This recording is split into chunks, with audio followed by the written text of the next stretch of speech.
Hello everyone, this is James, the funeral director, and I'm here at Pleasant Mound Cemetery at the intersection of Buckner and Scyene in the Pleasant Grove area of Dallas. Pleasant Mound is one of the oldest cemeteries in the Dallas area, dating over 200 years old. In fact, some of the markers in the back portion of the cemetery near that wooded area are so old you can't even read the dates on them. Some interesting bits of information is that the cemetery used to be much bigger.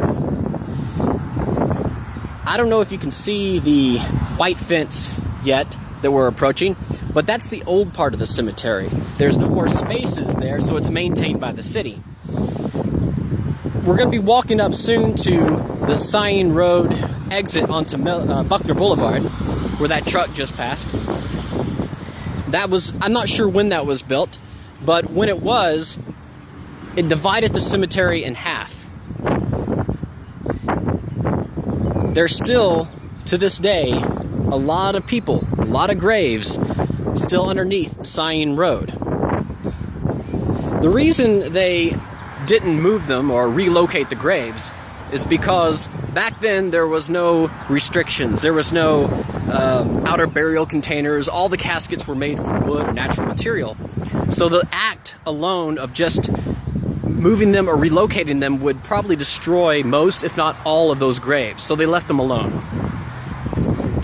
Also, I was talking to the sexton, or the man who maintains the cemetery, Roland, today, and he was telling me something very interesting.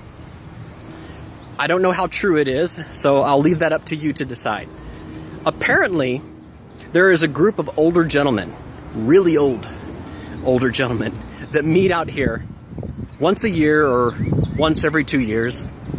And their claim is that Clyde Barrow, from the infamous Bonnie and Clyde gang, was relocated secretly here in an unmarked grave. Of course, we all know that Clyde Barrow is in the Western Heights Cemetery, at least that's where his headstone is. But there is some unmarked graves, I'm about to show you in a second, where no one knows who's there. Even Roland does not know who is there. If you go to the back roads here, the second to last road, you will see a tree in the middle. I don't know if you can see that yet. Okay, this tree here. You'll know it because there is a concrete bench behind it. Now to the left or to the south side of it, there is two locations where supposedly someone is buried. They're unmarked, so we don't know who's actually buried there. This is where they claim that Clyde Barrow was secretly moved to. I don't know how true that is, and I was thinking about this. I know that Raymond Hamilton, who was part of the gang, is buried in the old portion of the cemetery.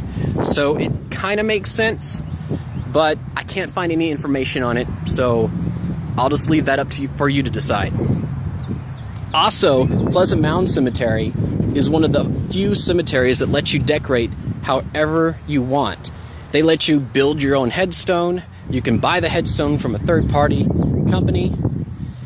And still, as of 2016, it's one of the best priced cemeteries for the package of the cemeteries, meaning the opening and closing, the space itself, and the concrete liner or the outer burial container is all under $3,000.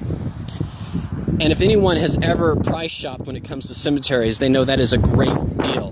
But the space is very, very limited. So if you get a chance, come out to Pleasant Mound Cemetery. There's a lot of history here, a lot of information I didn't go over today. Maybe I will in a later date. Anyway, this is James, the funeral director. Hope everyone's having a great day. Bye.